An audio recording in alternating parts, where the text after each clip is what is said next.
நீங்கள் பார்த்து கொண்டிருப்பது உங்கள் ஜாஷுவா டிவி. சகல ஜனங்களுக்கும் நற்செய்தி.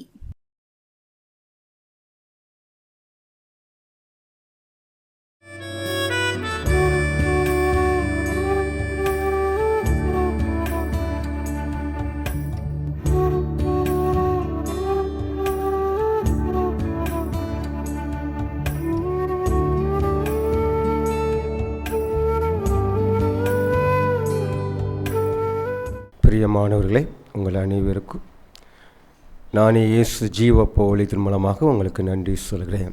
இந்த நாளிலே, இந்த வேளையிலே அற்புதத்தின் நேரத்தின் மூலமாக பார்த்து கொண்டிருக்கிற உங்கள் அனைவருக்கும் நான் நன்றி சொல்கிறேன். ஒவ்வொரு புதன்கிழமையிலையும் மாலை 6:30 மணிக்கு நமது ஜோஸ்வா டிவியிலே அற்புதத்தின் நேரம் நிகழ்ச்சி இருக்கிறது. நீங்கள் அந்த நிகழ்ச்சியை பார்த்து நீங்கள் அற்புதத்தை பெற்றுக்கொள்ளுங்கள். கர்த்தர் உங்களை ஆசீர்வதிப்பாராக. இப்பொழுது நம்முடைய சின்ன ஜெபம் பண்ணி தேவனுடைய வார்த்தையை நம்ம கேட்போம். எல்லாரும் ஒரு விசை கண்களை மூடி அப்பாவை நோக்கி பார்ப்போம்.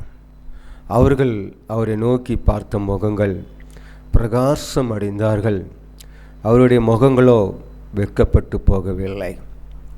இன்றைய நம்ம ஆண்டவருடைய பாகத்திலே, ஆண்டவரே நீர் என்னோடு கூட பேசும் ஆண்டவரே, உம்மை நோக்கி பார்க்கிற முகங்கள் பிரகாசமாக இருக்கும் ஆண்டவரே. இந்த நாட்களில் நான் பேசுகிற ஒவ்வொரு வார்த்தைகளும் அது ஆமேன்றும் ஆமேனென்றும் அப்படியே செய்ய முடியாத கிருபை செய்யுங்க. இந்த வார்த்தைகள் அநேக இல்லங்களுக்குள்ளே கடந்து போய் அநேகருக்குள்ள அந்த வார்த்தைகள் கடந்து சென்று அவர்களுக்கு அந்த அற்புதத்தின் நேர்மூலமாக அவங்களுக்கு ஒரு ஆசீர்வாதம் கிடைக்க நீர் கிருபை செய்யும். பிதா, குமாரன், பரிசுத்த ஆவியானுடைய கரத்தில் ஒப்பு கொடுத்து நான் ஜெபிக்கிறேன். ஜீவனுள்ள நல்ல பிதாவே, ஆமேன். எடுத்துக்கொள்ளுங்கள், யோசுவா 1ஆம் அதிகாரம் அதில் 5வது வசனம் சொல்லுகிறது, நீ உயிரோடு இருக்கும் நாளெல்லாம் ஒருவனும் உனக்கு முன்பாக எதிர்த்து நிற்பது அல்ல. நான் மோசையோடு கூட இருந்தது போல நான் உன்னோடு கூட இருப்பேன் என்று சொல்கிறார். நீ உயிரோடு இருக்கும் நாளெல்லாம் ஒருவன் உனக்கு முன்பாக எதிர்த்து நிற்பது அல்ல. இந்த இடத்துல சொல்லி கொண்டிருக்கிறார் ஆண்டவர், நீ உயிரோடு இருக்கும் நாளெல்லாம் ஒருவனுக்கு முன்பாக எதிர்த்து நிற்பது அல்ல. நான் மோசையோடு கூட இருந்தது போல நான் உன்னோடு கூட இருப்பேன் என்று சொல்கிறார். அருமையான கேட்டுக்கொண்டிருக்கிறேன் ஜனமே, ஆண்டவர் உன்னை பார்த்து சொல்லுகிற வார்த்தை, நான் உன்னை விட்டு விலகுவதும் இல்லை, உன்னை கைவிடுவதும் இல்லை என்று சொல்லுகிறார். ஏதோ ஒரு தயக்கத்தோடு கூட நீங்கள் இருந்து கொண்டிருக்கலாம். ஏதோ ஒரு கலக்கத்தோடு கூட நீங்கள் இருந்து கொண்டிருக்கலாம். எனக்கு யார் இருக்கா, எனக்கு யார் உதவி செய்கிறா, நான் இப்படி தனிமையில் இருக்கிறேனே, தனிப்பட்ட வாழ்க்கையில் வாழ்ந்து கொண்டிருக்கிறேனே, எனக்கு யார் இருக்கான்னு சொல்லி நீங்கள் நினைத்து கலங்கி கொண்டிருக்கலாம். பாரத்தோடு கூட இருக்கலாம். இன்னைக்கு ஆண்டவராகிய கர்த்தர் சொல்கிறார், நீ உயிரோடு இருக்கும் நாளெல்லாம் ஒருவன் உனக்கு முன்பாக எதிர்த்து நிற்பது அல்ல. என்னை பயம் காட்டுகிறவர்கள் அநேகர் இருக்கிறாங்க. இந்த பிசாசினால் நான் சோதிக்கப்பட்டிருக்கிறேனே, சத்துருனாலே நான் சோதிக்கப்பட்டிருக்கிறேனே, இந்த சத்துரு என்னை வேதனைப்படுத்தி கொண்டிருக்கிறதே என்று சொல்லி நீ பயத்தோடு கூட கலக்கத்தோடு கூட நீ இருக்கலாம்.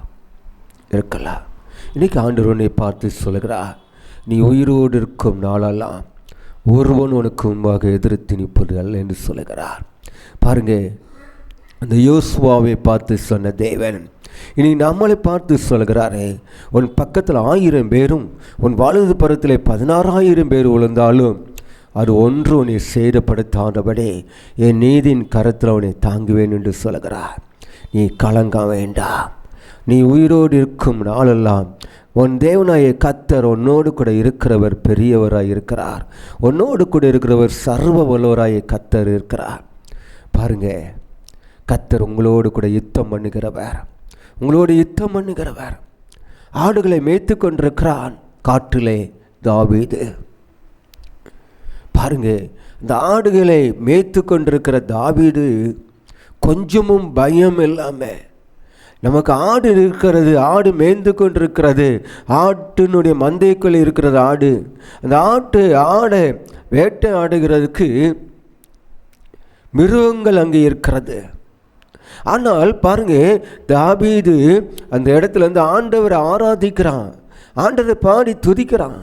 அந்த ஆடுகளுக்கு ஆண்டவர் சொன்னார், அந்த தாவீதுக்கு கொல்ல அந்த ஆடுகளை காக்கிற தேவன், அந்த உயிரோடு இருக்கிற தேவன் இன்றைக்கி அவனோடு கூட இருந்தார். இன்றைக்கி அவனோடு கூட இருந்தார், தாவீதோடு கூட இருந்தார். அந்த ஆடு மேய்க்கிற இடத்துல அவர் இருந்தார். அந்த ஆடுகளை சேதப்படுத்த மிருகங்கள் வர முடியலை. ஏனால் கர்த்தர் உயிரோடு கூட அந்த இடத்துல இருந்தார். இன்றைக்கும் அவர் ஜீவனுமாய் இருக்கிற தேவன். இதோ நான் மரித்தேன், ஆனாலும் சகா காலங்களும் இன்றைக்கு நான் ஜீவனுமாய் இருக்கிறேன் என்று சொன்னவர், ஜீவனுமாய் இருக்கிறவன் என்று சொன்னவர். அந்த ஜீவனுள்ள தேவன் சொல்கிறார், நான் உயிரோடு இருக்கிறேன், நான் உயிரோடு இருக்கிறேன். நீ உயிரோடு இருக்கும் நாளெல்லாம் ஒருவனுக்கு முன்பாக எதிர்த்து நிற்பதால் பாருங்க, கர்த்தர் நம்ம கூட இருக்கிறவர், சர்வ வல்லவராய கர்த்தர். பாருங்க, ஒரு நாள் ஒரு குடும்பத்தில் காணப்பட்ட ஒரு நிலைமை. அந்த குடும்பத்தில் அழகான ஒரு குடும்பத்தில் பாருங்கள், கர்த்தருக்கு கூடிய இருக்கிற குடும்பம், கர்த்தருடைய பாதத்தில் அமர்ந்திருந்து செபிக்கிற ஒரு குடும்பம். அந்த குடும்பம் ஆண்டவருக்கு ரொம்ப பயந்து நடக்கிற ஒரு குடும்பம். ஆனால் அவங்களுக்குள்ள ஒரு பயம் இருந்தது. என்ன பயம்னு சொன்னால், உயிர் சேதம் உள்ள பயம். நான் மரித்து போயிடுவோனோ, செத்து போயிடுவோனோ சொல்லி ஒரு பயம். அந்த குடும்பத்தில் இருக்கிறவங்க எல்லாருக்குள்ளே ஒரு பயம் வந்தது. ஏன்னா நல்லா பைபிள் வாசித்தாங்க, ஜெபிப்பாங்க, குடும்ப ஜெபங்கள் பண்ணுவாங்க, எல்லாமே செய்வாங்க. ஆனால் அவங்களுக்குள்ள ஒரு பயம் இருந்து கொண்டே இருக்கிறது. உயிர் சேதம் உள்ள பயம், மரணத்தினுடைய பயம், நம்ம செத்து போயிடுமோன்னு சொல்ல. ஒரு பிசாசுள்ளவன், ஒரு பிசாசு அவன் உள்ளேருந்து பேசுமா, காதுக்குள்ளே பேசுமா, அவனுடைய சரீரத்திலேருந்து பேசும் வார்த்தை, நீ செத்து போயிடுவ, நீ செத்து போயிடுவ, நான் உன்னை சாவ வைத்துருவேன், நான் உன்னை கொன்றுவேன், உன்னை நான் பழி வாங்குவேன் என்று சொல்லி அந்த ஆவி அந்த காதில் பேசி கொண்டு இருக்குமா. அவங்களுக்குள்ள ஒரு பயம் இருந்து கொண்டே இருந்தது. நல்ல வேதத்தை வாசிப்பாங்க, ஜெபிப்பாங்க, ஆலயத்துக்கு போவாங்க, எல்லாம் செய்வாங்க. ஆனால் அந்த பயம் நாட்கள் ஆக அவங்களுக்கு கூடுதலாக பயம் வந்தது. ஒரு சில பிள்ளைகள் படுக்கையிலே மாறினாங்க பயத்தினால. அந்த பயத்தின் ஆவி அவங்களை பலவீனமாக்கி கொண்டிருந்தது. உன்னை நான் கொன்றுவேன், உன்னை நான் பழி வாங்கிடுவேன் என்று சொல்லி. ஒரு நாள் அந்த ஜெப அறைக்குள்ளே ஜெபித்து கொண்டிருக்கும்போது பரிசுத்த ஆவியினால் நிரப்பப்பட்ட ஒரு வாலிப சகோதரிக்குள்ள ஆவியானவர் பேசினாரா. பரிசுத்த ஆவியானவர் வரும்போது, நீ யூதாவிலும் சமாரியிலும் பூமியின் கடைசி நிமித்தமும் நீ சாட்சியாக இருப்பாய் என்று சொல்லி பரிசுத்த ஆவியானவர் அந்த அறைக்குள்ளே வரும் பொழுது, அந்த குடும்பத்துக்குள்ளே கடந்து வரும் பொழுது பாருங்க நடந்தது என்ன. அந்த பயத்தின் ஆவி அவங்களை விட்டு விலகி போனது.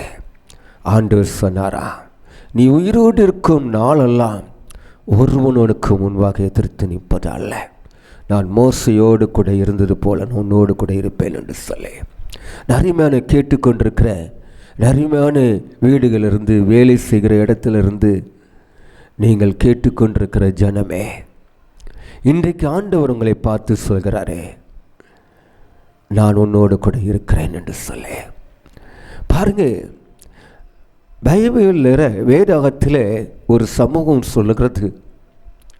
அவர் படகில் இறங்கி ஒரு பட்டணத்துக்குள்ளே கடந்து போகிறார். படகுல ஏறி அவர் இறங்கி ஒரு பட்டணத்துக்குள்ளே, கிராமங்களுக்குள்ளே கடந்து போகும்போது ஒரு பிசாசு பிடித்திருந்தவன், அவன் பாருங்க சங்கிலினால் கட்டப்பட்டிருக்கிறான். அவனுடைய குடியிருப்பு கல்லறையிலே குடியிருப்பு, அந்த கல்லறையிலே படுத்து கிடப்பான். அவனுடைய குடியிருப்பு அதுதான். ஆனால் இயேசு அந்த படகுல இறங்கி அந்த கிராமத்துக்குள்ளே கடந்து செல்லும் பொழுது பிசாசு பிடித்திருந்த அந்த மனுஷன் சொன்னான்.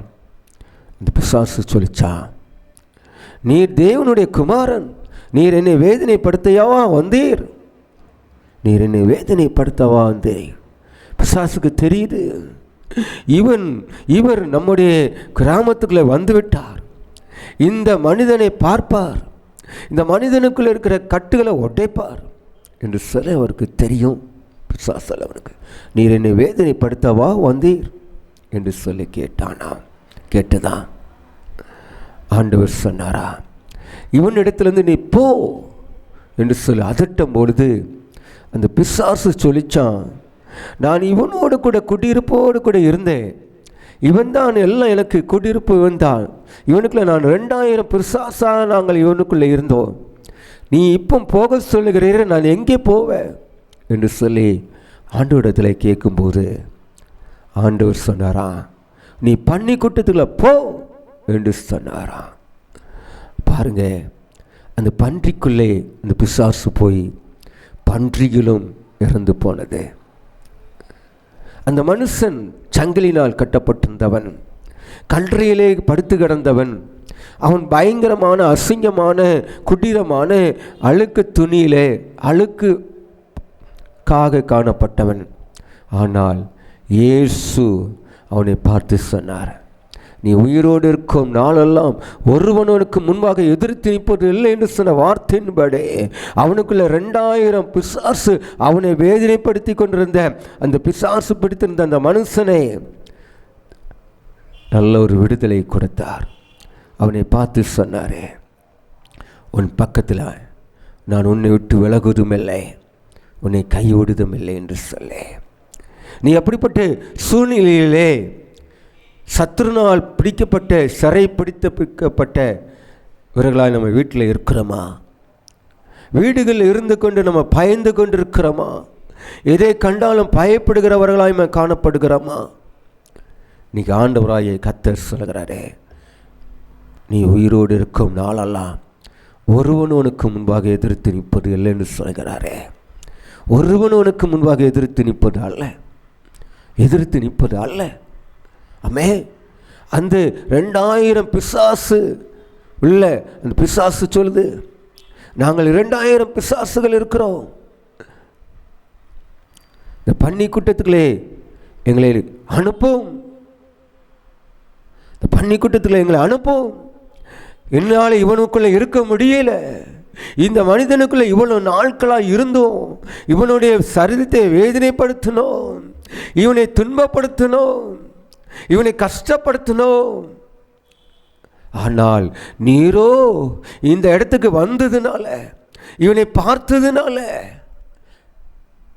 இவனுக்குள்ள எங்களால் இருக்க முடியலை, எங்களை எங்கேயோ அனுப்போம்.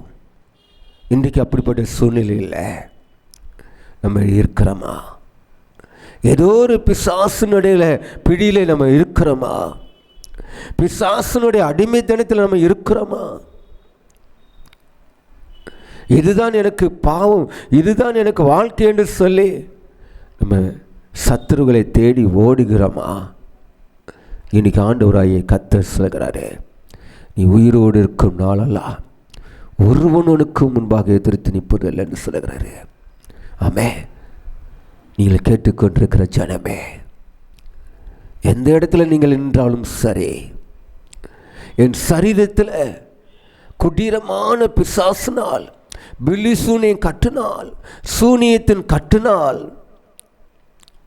நான் பாதிக்கப்பட்டிருக்கிறேனே, இத்தனை வருடமாய் என்னால் எழும்பி நிற்க முடியாதபடி எதிலே நான் தோல்வியடைந்து போயிருக்கிறேன், யாரிடத்துல நான் பேச முடியலை, என் குடும்பத்தாரோடு கூட முகத்தை பார்க்க முடியலை, என் முகம் முழுதும் தீயினால் சத்ருனால் என் சரீரத்தில் கட்டப்பட்டிருக்கிறது என்று சொல்லி நீ வீடுகளிலையும் வீதியிலையும் வேலை பார்க்குற இடத்துல நீ நின்று கொண்டிருக்கலாம். என் வீட்டில் ஒரே இருளாக இருக்கிறது, என் வீட்டுக்குள்ளே நிம்மதி இல்லை, என் வீட்டுக்குள்ளே என்னால் ஜீனிக்க முடியலை, போராடி கொண்டிருக்கிறேனே என்று சொல்லி நீ வேதனையோடு கூட இருக்கலாம். இன்றைக்கு ஆண்டவர் உன்னை பார்த்து சொல்லுகிறாரே, நீ உயிரோடு இருக்கும் நாளெல்லாம் ஒருவனுக்கு முன்பாக எதிர்த்து நிற்பது இல்லை என்று சொல்லுகிறார். நீ கர்த்தருடைய பாதத்தில் அமர்ந்திருக்கும் பொழுது, கர்த்தரே நீ ஆண்டவருடைய சமூகத்தில் ஆண்டவரே நீ தேடும் பொழுது உன் குடும்பத்திலிருந்து நீ ஆண்டவரை நோக்கி பார்க்கும் பொழுது ஆண்டவர் சொல்றாரே, உனக்கு உருவாக்கப்படுகிற எந்த ஆயுதமோ அது வாய்க்காமல் போகும் என்று சொல்லுகிறாரு. பாருங்க, ஒரு நடந்த சம்பவத்தை உங்கள் மத்தியில் சொல்லி உங்களுக்காக நான் ஜெபிக்க ஆரம்பிக்கிறேன். பாருங்க, ஒரு அழகான ஒரு குடும்பத்தார், ஒரு வாலிப தம்பி.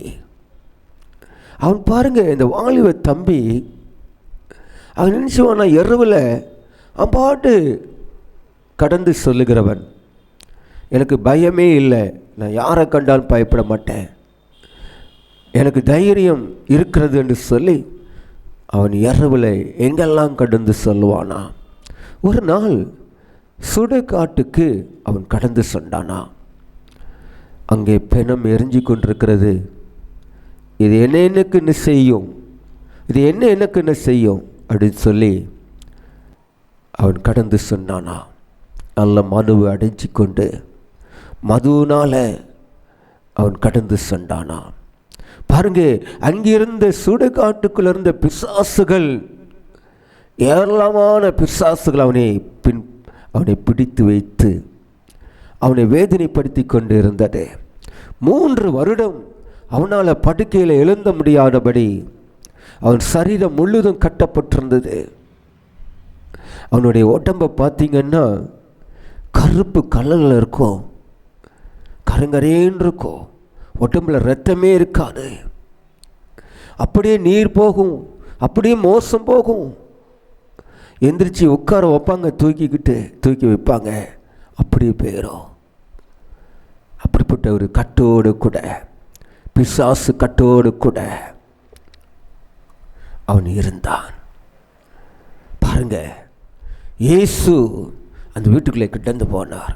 அவனுடைய தாயார் அவன் தலைமாட்டில் உட்கார்ந்து முழங்காலில் நின்று கொண்டு, என் மகனை ரட்சியும், என் மகனை ரட்சியும், என் மகனுக்குள்ள இருக்கிற இந்த போராட்டத்தின் ஆவியை அப்புறப்படுத்தும் என்று சொல்லி அவங்க கண்ணீரோடு கூட ஜெபித்து கொண்டிருந்த வேளையில் இயேசு அந்த படுக்கறைக்கு கடந்து சென்றார்.